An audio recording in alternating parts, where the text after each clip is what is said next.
हाय हाय मैं मर गया। तोते यार, मेरे पेट में बहुत दर्द है। उल्लू वैद ने कहा है अगर मीठा फल ना खाया तो पेट का दर्द और बढ़ जाएगा। तो क्या बादल, तुमने कुछ नहीं खाया? तोते यार, कहाँ से खाऊं? तुम्हें तो पता है मेरी पत्नी सब कुछ खा जाती है। अब मैं तो भूख से मर रहा हूँ। हाय, बचा लो मुझे। तभी कोमल चिड़िया पीछे से आ जाती है और वो बादल कव्वे की बातें सुन लेती है।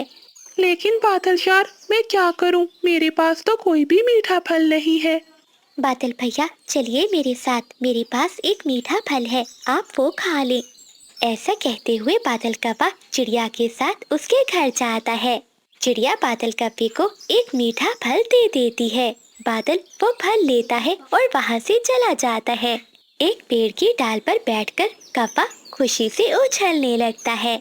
मैं कौवा, मैं काला कौवा, मैं चालाक कौवा हूँ। अब मैं जंगल के पक्षियों को ऐसे ही उल्लू बनाकर मीठे मीठे फल खाऊंगा। ऐसा कहते हुए बादल कव्वा खुशी खुशी से वो मीठा फल खाता है। ये बादल का बच्चा अभी तक घर नहीं लौटा और मैं भूख से मर रही हूँ। आ जाए एक बार, छोड़ूंगी नहीं उसे। बादल कव्वा खुशी खुशी घर आ जाता है। क्या हुआ बिजली, क्यों इतनी परेशान बैठी हो? काले बुढ़े, तुझे पता नहीं है सुबह से मैं भूखी बैठी हूँ। अब तो भूख के कारण मैं मर रही हूँ। बिजली, मुझे माफ कर दो, गलती हो गई मुझसे। मुझे लगा तुमने कुछ खा लिया होगा, मैं तो खुद भूखा हूँ। मैंने भी कल से कुछ नहीं खाया। अच्छा, ऐसी बात है तो तुम घर पर ही बैठो, मैं चाहती हूँ कहीं से मांग कर ही कुछ खा लेती हूँ। फिर बिजली कव्वी अपने घर से उड़ती है। वो ये नहीं जानती थी कि बादल कव्वे ने चिड़िया से फल मांग कर खाया है। चिड़िया, चिड़िया बहन, मैं बहुत भूखी हूँ, मुझे कुछ खाने को मीठा फल दे दो। बिजली, तुमसे पहले बादल तोते के घर गया था। वो कह रहा था उसके पेट में बहुत दर्द है क्योंकि उसने 2 दिन से भोजन नहीं खाया। तोते के पास तो भोजन नहीं था, इसलिए मैंने उसे अपना मीठा फल दे दिया। क्या उसके पेट में दर्द था और उसने मीठा फल भी लेकर तुमसे खाया? बादल का बच्चा अकेले अकेले मीठा फल खा गया और मुझसे कह रहा था कि वो कल से भूखा है। माफ करना बिजली बहन, अब तो मेरे पास भी कुछ नहीं है तुम्हें देने के लिए। गुस्से में बिजली कव्वी अपने घर जाती है। वो बेलना उठाकर बादल कव्वे की खूब पिटाई करने लगती है। क्या हुआ, क्या हुआ बिजली, मुझे क्यों मार रही हो? अच्छा, मुझे बताओ, चिड़िया से मीठा फल लेकर किसने खाया? बिजली, मेरे पेट में बहुत दर्द था, बस थोड़ा सा मीठा फल लेकर खाया था चिड़िया से। वो मैं तुम्हें बताना भूल गया। अच्छा, चल निकल जा मेरे घर से, पहले मेरे लिए कुछ खाने को ला, वरना मैं तुझे इस घर के अंदर नहीं आने दूंगी। मार खाकर बादल कव्वा घर से निकलता है और वो अपनी पत्नी के लिए कुछ खाने के लिए ढूंढता है। तभी बादल कव्वे को एक उपाय सोचता है और वो कबूतर के घर जाता है। कबूतर यार, मुझे चिड़िया ने भेजा है, उसके पास खाने के लिए कुछ भी नहीं है। वो तुमसे कुछ दाना मांग रही है। कोमल बहन के बहुत एहसान है मुझ पर, मैं उन्हें ना नहीं कह सकता। तुम ये लो दाने और चिड़िया के लिए ले जाओ। फिर बंटी कबूतर कुछ दाने पोटली में कव्वे को दे देता है। कव्वा वो पोटली उठाता है और वहाँ से चला जाता है। रास्ते में घर जाते हुए बादल कव्वे को फिर से भूख लग जाती है और वो एक पेड़ के नीचे बैठ जाता है।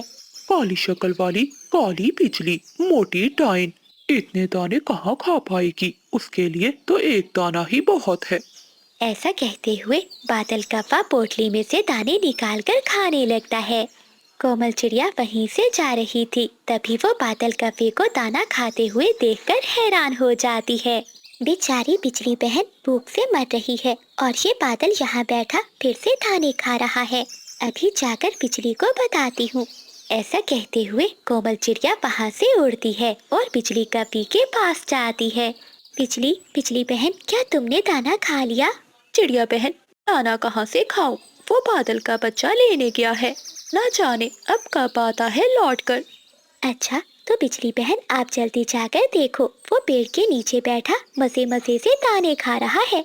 क्या कहा? वो फिर अकेला अकेला दाने खा रहा है?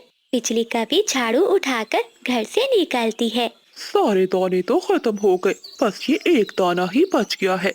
उस मोटी चुड़ैल डाइन के लिए ये एक दाना ही काफी है। बादल का पा ये नहीं जानता था कि बिजली का भी पीछे झाड़ू लेकर खड़ी है। क्या तुमने मुझे डाइन कहा? रुको, मैं तुम्हें अभी बताती हूँ। नहीं नहीं बिजली, मुझे माफ कर दो, तुमने गलत सुना, मैंने तो कहा सुंदर पत्नी। हाँ हाँ, मुझे सब पता है। ऐसा कहते हुए बिजली कभी झाड़ू से बादल कफे की खूब पिटाई करने लगती है। जंगल के सभी पक्षी भी कफे का शोर सुनकर वहाँ आ जाते हैं। बचाओ, कोई मुझे बचाओ, पंख तोड़ दिए मेरे बिजली ने। प्यारे दोस्तों, इस कहानी को लाइक, चैनल को सब्सक्राइब और अपने दोस्तों के साथ शेयर करना मत भूलिएगा। आपका धन्यवाद। जंगल की सुबह हमेशा सुंदर होती है, लेकिन कोमल चिड़िया के लिए ये सुबह एक अनोखा मोड़ लेकर आई। कोमल चिड़िया नदी के किनारे अपने बच्चों के लिए दाना ढूंढ रही थी कि तभी उसे नदी के किनारे रेत के बीचों बीच कोई चीज चमकती हुई नजर आती है। अरे, ये क्या है जो इतना चमक रहा है? ऐसा कहते हुए चिड़िया आगे बढ़ती है और रेत को वहाँ से हटाती है। नीचे से एक बहुत ही सुंदर हीरो से भरा हुआ सुनहरी हार निकलता है। ए ऊपर वाले, इतना सुंदर हार, ये तो किसी मल्लिका का लगता है। जरूर यहाँ से गुजरते हुए किसी इंसान का गिरा होगा। मुझे ये हार तोते के पास लेकर जाना चाहिए, वही इसके असल मालिक को ढूंढ सकता है। ऐसा कहते हुए चिड़िया वो हार उठाती है और वहाँ से चली जाती है। वहीं ऊंचे सूखे पेड़ पर बैठी बिजली का भी ये सब देख रही थी। बिजली का भी जो हमेशा दूसरों की चीजों पर नजर रखती थी, इस हार की चमक देखकर दंग रह जाती है। अरे वाह, ये हार मुझे मिल जाए तो मैं पूरे जंगल की मल्लिका बन जाऊंगी। कोमल जैसी छोटी चिड़िया भला इस कीमती चीज की क्या कदर जाने। ये हार तो मेरे गले पर ही होना चाहिए। ऐसा कहते हुए बिजली का भी तेजी से उड़ती है और रास्ते में ही चिड़िया को रोक लेती है। बिजली का भी अपनी चाल चलती है और कोमल को मीठी बातों में फंसाने की कोशिश करती है। अरे कोमल बहन, ये कितना भारी हार है, तुम ये हार उठाकर थक जाओगी। लाओ, ये मुझे दो, मैं उठा लेती हूँ। आखिर हम दोनों पड़ोसी हैं, मैं इसे इसकी जगह तक पहुँचा दूंगी। शुक्रिया बिजली बहन, लेकिन ये अमानत है और अमानत में खयानत करना बहुत बड़ा पाप है। मैं इस हार को तोते के पास लेकर जा रही हूँ, तोता ही इसको असल मालिक तक पहुँचा देगा। ऐसा कहते हुए चिड़िया वहाँ से उड़ जाती है। ये छोटी चिड़िया ऐसे नहीं मानेगी, अब तो मुझे अपनी चाल चलनी ही होगी। बिजली का भी हिम्मत नहीं हारती, वो शॉर्टकट रास्ते से उड़कर तोते के पास पहले पहुँच जाती है और वो अपनी आंखों में झूठे आंसू भरकर रोने लगती है। क्या हुआ कवि बहन, क्यों इतना रो रही हो? तोते, अब तुम ही हो जो मेरा इंसाफ कर सकता है। मैं नदी पर नहा रही थी, ये कोमल चिड़िया ने मेरा खानदानी हार छीन लिया। अब वो इसे तुम्हारे पास लाएगी और ये कहेगी कि ये इसे मिला है। वो हार मेरी माँ ने मुझे दिया था, अगर वो हार गुम हो गया तो मैं अपनी माँ को क्या मुंह दिखाऊंगी। प्लीज तोते भैया, अब तुम ही हो जो मेरा हार मुझे वापस दिलवा सकते हो। तभी कोमल चिड़िया थकी हारी वहाँ पहुँचती है और वो तोते को सारी बात बताती है।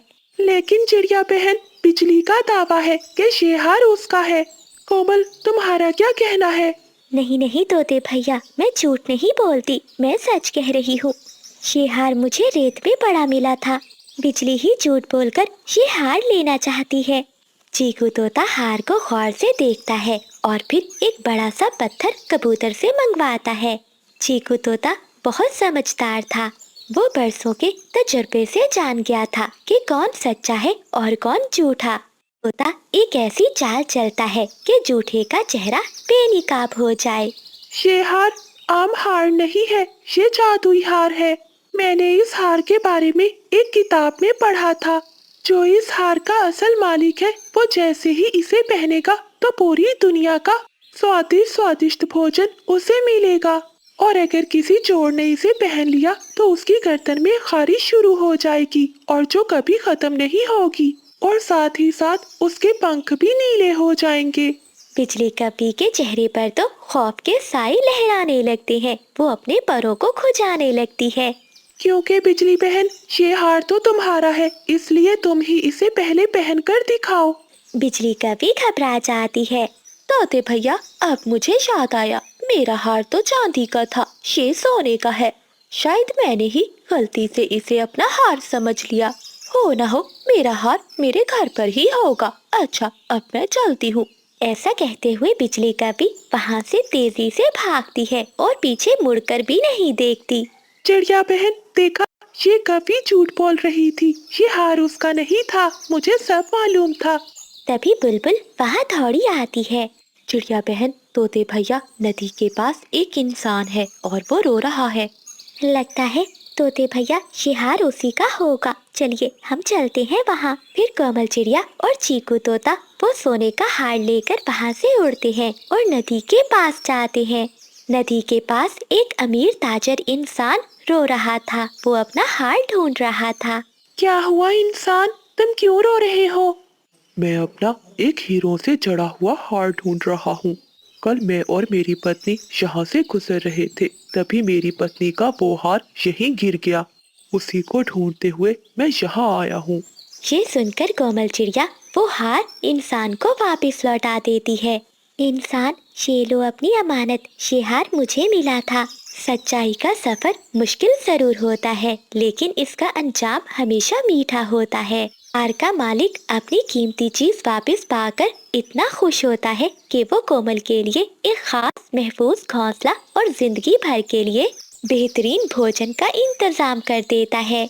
देखा चिड़िया बहन, ईमानदारी का फल हीरो से भी ज्यादा कीमती होता है। तो प्यारे दोस्तों, इस कहानी को लाइक, चैनल को सब्सक्राइब और अपने दोस्तों के साथ शेयर करना मत भूलिएगा। आपका धन्यवाद। घने जंगल में कोमल चिड़िया अपने माता पिता के साथ रहती थी। कोमल के माता पिता उससे बहुत प्यार करते थे। कोमल बिटिया बहुत बड़ी हो गई है, अब उसकी शादी कर देनी चाहिए। हाँ भाग्यवान, तुम ठीक कहती हो। तो ठीक है, तुम आज ही जाकर बुलबुल से किसी अच्छे चिड़िया रिश्ते की बात करो। कोमल चिड़िया की माँ बुलबुल के पास जाती है। बुलबुल, मेरी बेटी कोमल अब बहुत बड़ी हो गई है, मुझे अपनी बेटी की शादी करनी है। तुम्हारी नजर में कोई अच्छा चिड़ा है जो मेरी बेटी को खुश रख सके? हाँ माँ जी, एक चिड़ा तो है, लेकिन वो दूसरे जंगल में रहता है। उसका पक्का लकड़ियों का घर है और जंगल में नौकरी भी करता है। आपकी कोमल बिटिया को बहुत खुश रखेगा। कोमल चिड़िया की माँ रिश्ते के लिए मान जाती है और कुछ ही दिनों में कोमल चिड़िया की शादी बंटी चिड़े से हो जाती है। कोमल चिड़िया के ससुराल में उसकी एक सास ही थी जो हमेशा बीमार रहती थी, इसलिए अब पूरे घर को कोमल चिड़िया ने ही संभाल लिया था। बंटी चिड़ा जंगल में लकड़ियाँ काटता तो कोमल चिड़िया घर के सारे काम करती थी। माँ जी उठिए, भोजन खा लीजिए। बहू, तू बहुत अच्छी है, कितनी जल्दी तूने पूरे घर को संभाल लिया है। कुछ दिनों बाद कोमल चिड़िया एक प्यारी चिड़िया बच्ची को जन्म देती है। बच्ची के आने से अब उनकी खुशियाँ और भी बढ़ जाती हैं। एक दिन बंटी चिड़ा काम कर रहा था कि एक डाल से नीचे गिर जाता है और उसका एक पंख टूट जाता है। बंटी, तुम्हारा तो पंख बहुत घायल हो गया है, चलो मैं तुम्हें तुम्हारे घर छोड़ देता हूँ। ऐसा कहते हुए चीकू तोता और एक दो पक्षी बंटी चिड़े को उठाकर उसके घर लाते हैं। जी, ये क्या हो गया? आप ठीक तो है ना? बंटी, क्या हो गया मेरे बेटे को? माँ जी, बंटी चिड़ा लकड़ियाँ काट रहा था कि डाल नीचे गिरकर टूट गई, तभी डाल गिरने से उसका एक पंख घायल हो गया। ऐसा कहते हुए वो पक्षी वहाँ से चले जाते हैं। माँ जी, आप बंटी के पास ही बैठिए, मैं अभी उल्लू वैद को लेकर आती हूँ। कोमल चिड़िया जंगल में जाती है और उल्लू वैद को लेकर आती है। वैद बंटी चिड़े के पंख पर पट्टी कर देता है। माँ जी, आज के बाद आपका बेटा उड़ नहीं पाएगा, उसका ये पंख पूरी तरह से घायल हो गया है, बस इसे आराम करने दो। ऐसा कहते हुए उल्लू वैद भी वहाँ से चला जाता है। न जाने कैसी किस्मत है हमारी, मैं तो पहले ही घोंसले से उठ नहीं पाती और अब मेरा बेटा, न जाने क्या होगा इस घर का। माँ जी, आप चिंता नहीं करें, सब ठीक हो जाएगा। कुछ दिन बीत जाते हैं। अब चिड़िया के पास जो जमा किए हुए पैसे थे वो खत्म हो जाते हैं। अब मैं क्या करूं? मैं अपने भाई कव्वे से बात करती हूँ, वो जरूर मेरी मदद करेगा। ऐसा कहते हुए कोमल चिड़िया अपने मुंह भोले भाई कव्वे के पास जाती है। बादल भैया दरवाजा खोलो। कव्वा दरवाजा खोलता है। क्या हुआ चिड़िया बहन, तुम यहाँ? भैया मैं बहुत दुखी हूँ और उम्मीद लेकर आपके पास आई हूँ। फिर कोमल चिड़िया जंगल के पुराने बरगद के पेड़ पर बिजली कव्वे ने अपना ब्यूटी पार्लर खोला था। वो बाहर आंखों पर चश्मा लगाए अपने ग्राहक के इंतजार में बैठी हुई थी। तभी वहाँ से कोमल चिड़िया गुजरती है। अरे चिड़िया बहन, यहाँ आओ, देखो तुमने अपनी हालत कैसी बना रखी है। तुम्हारे परों में मट्टी है और आंखों में नींद। आज तो जंगल में महारानी चील की जन्मदिन पार्टी है। अगर तुम ऐसे जाओगी तो सब तुम्हें बूढ़ी दादी समझेंगे। आओ जरा फेशियल करवा लो। कोमल चिड़िया अभी सोच ही रही थी कि तभी तोता अपनी पत्नी को लेकर वहाँ आ जाता है।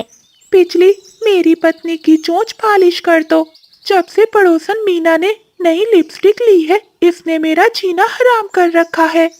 और नहीं तो क्या, चीकू जी इस मीना का रंग देखा है कैसे चमकती है, और एक मैं हूँ, ऐसे लगता है जैसे कच्ची सब्जी हूँ। बिजली, मुझे ऐसा सुंदर बना दो कि मैं सभी पक्षियों में से हसीन लगूं। अरे तोती बहन, तुम बिल्कुल ठीक जगह पर आई हो। मेरे पास ऐसा सुंदर मेकअप है, अगर मैं तुम्हें कर दूंगी तो मीना तुम्हारे सामने काली डाइन लगेगी। ऐसा कहते हुए बिजली कव्वे तोती का मेकअप करना स्टार्ट करती है। बिजली कव्वे एक कटोरा निकालती है जिसमें लाल मिर्चों का गाढ़ा पेस्ट बना हुआ था, और वो उस लाल मिर्चों के पेस्ट को तोती की चोंच पर लगा देती है। अरे बिजली, ये तुमने क्या लगा दिया है? मेरी चोंच से तो धुआं निकल रहा है। अरे तोती बहन, घबराओ नहीं, ये अंदरूनी चमक बाहर आ रही है। जितना ज्यादा चलेगा तुम्हारी चोंच उतनी ही लाल होगी। तोते, तुम्हारी पत्नी तैयार हो गई है, अब जल्दी से मुझे 2 मीठे फल दे दो। फिर तोता बिजली को 2 मीठे फल देता है और वहाँ से चला जाता है। कोमल चिड़िया भी तोती की ऐसी हालत देखकर पहले ही वहाँ से भाग जाती है। कबूतर जी, सुना है बिजली ने अपना पार्लर खोला है। आज मुझे भी पार्लर पर तैयार होकर बर्थडे पार्टी में जाना है। बबली, तुम्हें क्या जरूरत है तैयार होने की? तुम तो पहले ही बहुत सुंदर हो। बंटी जी, आप हर बार ऐसा कहकर मुझे टाल देते हैं और खुद तैयार होकर जाते हैं। आज मैं आपकी एक बात नहीं सुनूंगी। चलें, अभी चलें। फिर कबूतर अपनी पत्नी को लेकर बिजली के ब्यूटी पार्लर में पहुंच जाता है। बिजली, मेरी पत्नी को सुंदर सा तैयार कर दो। हाँ हाँ कबूतर भैया, आपकी पत्नी तो पहले ही बहुत सुंदर है, बस इसे काला रंग लगाना है ताकि इसे नजर न लगे। और बिजली, मुझे भी तैयार कर दो। मेरा हेयर स्टाइल ऐसा होना चाहिए कि बर्थडे पार्टी में सभी कबूतरियों की नजर मुझ पर ही जम जाए। हाँ हाँ कबूतर भैया, मैं ऐसा ही तैयार करूँगी। बिजली कव्वे पुराने पेड़ की चिपचिपी गूंद निकालती है और उसे कबूतर के बालों में लगा देती है। कबूतर आईने में देखते हुए अपना सर हिलाने की कोशिश करता है। अरे बिजली, ये क्या, मेरा सर क्यों नहीं हिल रहा? अरे कबूतर भैया, ये बिजली का स्टाइल है, देखना हवा चलने से भी आपके बाल नहीं हिलेंगे। अब आप जहाँ भी जाएंगे आपका ये हेयर स्टाइल हमेशा ऐसे ही रहेगा। हाय हाय कबूतर भैया और कबूतरी बहन, आप दोनों बहुत सुंदर लग रहे हैं, आपको किसी की नजर ना लगे। अपनी तारीफें सुनकर वो पति पत्नी खुश होते हैं और बिजली कव्वे को अनाज देकर वहाँ से चले जाते हैं। कबूतर के जाते ही बुलबुल बिजली कव्वे के पार्लर में पहुँच जाती है। बिजली, मेरी बात सुनो, मुझे ऐसा सस्ता मेकअप नहीं चाहिए। मुझे सिर्फ अपनी आईब्रोज ठीक करवानी है और मेरे चेहरे पर ऐसा ग्लो होना चाहिए कि जब मैं पार्टी में स्टेज पर गाऊं तो लाइट की जरूरत ना पड़े। मैं आम पक्षियों की तरह नहीं लगना चाहती। अरे बुलबुल रानी, आप तो हमारे पार्लर की VIP कस्टमर हैं।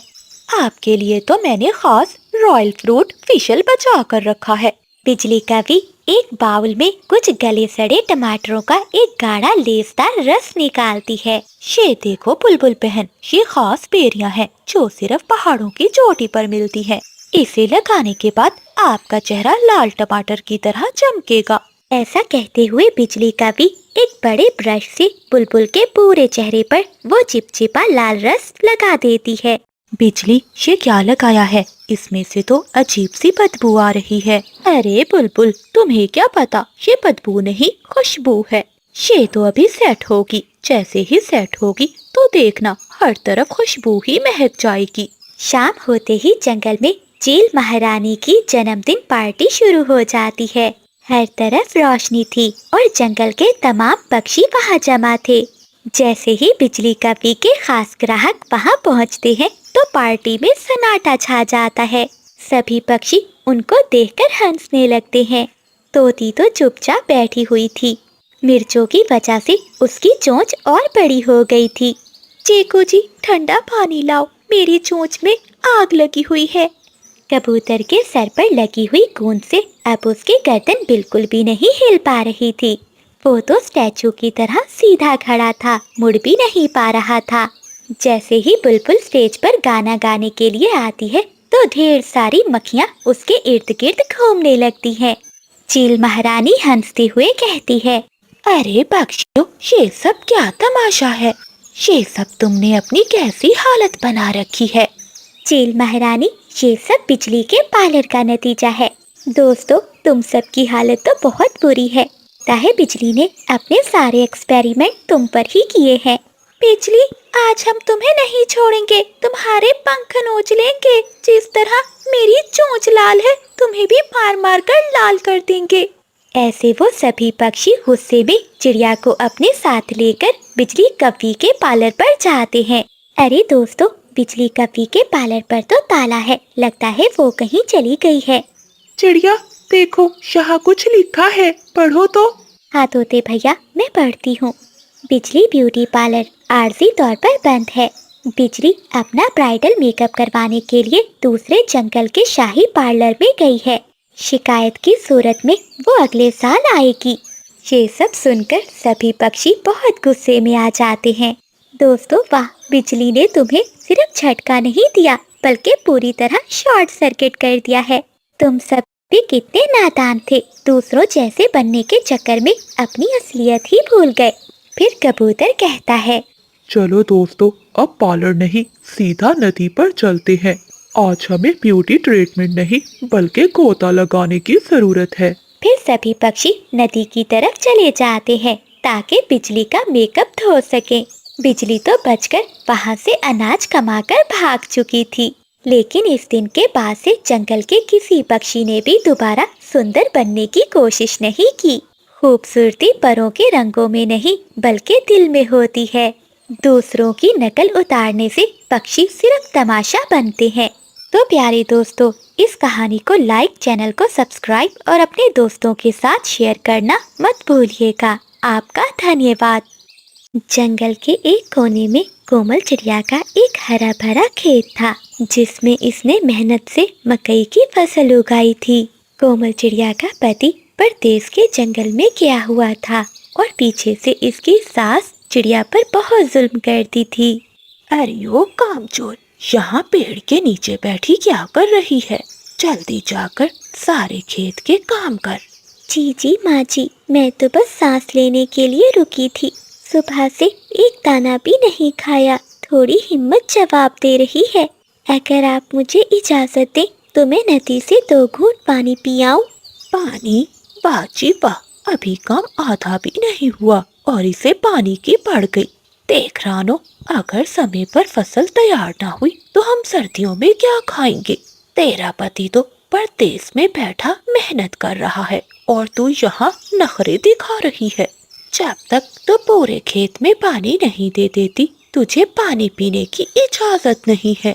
कोमल चिड़िया रोती हुई फिर से खेतों में काम करने लग जाती है और उसकी सास बैठी चिड़िया पर नजर रखती है। चिड़िया के मकई के खेत के पास एक पेड़ पर बिजली कवि और बादल कवि का घर था। देखो बादल, इस बेचारी चिड़िया का हाल देखो। इसकी सास ने इसे नौकर बनाकर रखा हुआ है। तपती धूप में इसका रंग भी काला पड़ गया है और हिम्मत भी जवाब दे रही है। हाँ बिजली, मैं भी यही देख रहा हूँ। ये खेत बहुत हरा भरा है। अगर ये खेत हमारा हो जाए तो हमें सारा साल दर दर की ठोकरें नहीं खानी पड़ेंगी। बस हमें इस कोमल को यहाँ से भगाना है। लेकिन बादल जी, ये खेत तो चिड़िया की सास का है। वो बहुत सख्त है, वो हमें ये खेत नहीं देगी। अरे बिजली, हम सास से नहीं बल्कि चिड़िया से खेलेंगे। हम इस चिड़िया को इतना डराएंगे कि ये खेत छोड़कर जंगल से भाग जाएगी। जब चिड़िया चली जाएगी तो इसकी सास को रास्ते से हटाना मुश्किल नहीं होगा। रात होते ही चिड़िया की सास अपने घोंसले में चली जाती है, लेकिन कोमल चिड़िया अभी तक खेतों में बैठी काम कर रही थी। बादल और बिजली चिड़िया के पास आते हैं। चिड़िया बहन, अभी तक तुम यही हो? सुना है इस खेत में रात को साया आता है। तुम्हारी सास तो तुम्हें मार ही डालेगी इससे पहले कि तुम यहाँ किसी बला का शिकार हो जाओ। तुम ये खेत हमें दे दो और अपनी जान बचाकर यहाँ से दूर चली जाओ। बादल भाई, ये आप कैसी बातें कर रहे हैं? मेरे पति की मेहनत की निशानी है, मैं इसे कैसे छोड़ सकती हूँ? पति? अरे वो तो तुम्हें भूल गया होगा। देख लेना कोमल, अगर तुम यहाँ रही तो तुम्हारी सास तुम्हें मार डालेगी या फिर इस खेतों में जो जिन है वो तुम्हें खा जाएगा। ऐसा कहते हुए बिजली और बादल चिड़िया को डराकर वहाँ से चले जाते हैं। कोमल चिड़िया भी डरी सहमी वापस अपने घर चली जाती है। अगली सुबह जब कोमल चिड़िया नदी से पानी भरने जाती है तो वहाँ उसे कबूतर, तोता और बुलबुल मिलते हैं। कोमल बहन, तुमने ये क्या हाल बना रखा है? तुम्हारी आंखें सूज गई हैं और तुम इतनी डरी और सहमी हुई क्यों हो? क्या तुम्हारी जालिम सास ने फिर कुछ कहा है तुम्हें? कोमल चिड़िया रोती हुई अपनी सहेली बुलबुल के गले लग जाती है। तभी कबूतर चिड़िया के सामने एक मीठा फल रखता है। चिड़िया बहन, तुम ये मीठा फल खा लो, तुम्हारे शरीर में जान आ जाएगी। तभी तो तुम हालात का मुकाबला कर सकोगी। हमें सब पता है वो कौवे बहुत बुरे हैं और तुम्हें डरा रहे हैं। वो तुम्हारे खेत पर कब्जा करना चाहते हैं। कबूतर भैया, मैं करूं भी तो क्या करूं? एक तरफ माची का जुल्म है जो मुझे पक्षी नहीं समझती, और दूसरी तरफ ये पड़ोसी कौवे हैं जो मुझे इस खेत से निकालना चाहते हैं। मेरा तो कोई ठिकाना नहीं रहा। मेरा जी चाहता है कि मैं कहीं दूर उड़ जाऊं, जहां मुझे कोई भी पहचानता ना हो। नहीं कोमल बहन, तुम कहीं नहीं जा सकती। ये खेत तुम्हारे पति का है। तुम्हारी मेहनत का पसीना इस मिट्टी में शामिल है। अगर तुम चली गई तो इन बुरे कौवों की जीत हो जाएगी और तुम अकेली नहीं हो, हम सब तुम्हारे साथ हैं। कोमल चिड़िया को अपने दोस्तों की बातों से एक नई जिंदगी मिलती है। चलो बिजली, समय आ गया है। चलकर चिड़िया को डराते हैं और खेत पर कब्जा करते हैं। हाँ बादल जी, मैं तैयार हूँ। ऐसा कहते हुए वो पति पत्नी एक पुरानी सफेद चादर ओढ़े चिड़िया के खेत में आते हैं। हो, मैं इस खेत का कदीम भूत हूँ। जो यहाँ रुकेगा वो जिंदा नहीं बचेगा। कोमल, कहाँ है तू? अपनी जान बचा और भाग जा, वरना मैं तेरा खून पी जाऊंगा। हा। छोड़ दो ये खेत अब हमारा है। मेरा मतलब भूतों का है। चलो दोस्तों, समय आ गया है। पकड़ते हैं इन चोरों को और बताते हैं कि असली भूत कौन होता है। ऐसा कहते हुए बुलबुल, कबूतर और तोता तीनों मिलकर उन कौवों पर हमला कर देते हैं और उन्हें खूब मारते हैं। क्यों बादल और बिजली, बहुत शौक था ना दूसरों को डराने का। अब जरा हमारी मार का जायका भी चख लो। बिजली और बादल की खूब धुलाई होती है। वो दोनों पति पत्नी काई काई करते हुए खेत से भाग जाते हैं। तभी चिड़िया की सास वहाँ आ जाती है। देखिए माँ जी, आप अपनी बहू पर कितना जुल्म कर रही थी। इसलिए तो वो कौवे इस बात का फायदा उठाकर आपके खेत पर कब्जा कर रहे थे। क्या बादल, वो कौवे मेरे सामने चिड़िया की बहुत बुराइयां करते थे। माँ जी, वो सिर्फ आपको बेवकूफ बना रहे थे ताकि आप कोमल पर और जुल्म करें और वो टूटकर ये जंगल छोड़कर चली जाए, और फिर आपको रास्ते से हटाकर वो इस खेत पर कब्जा करने वाले थे। कोमल बेटी, क्या मैं वाकई ही इतनी अंधी हो गई थी। मैंने इस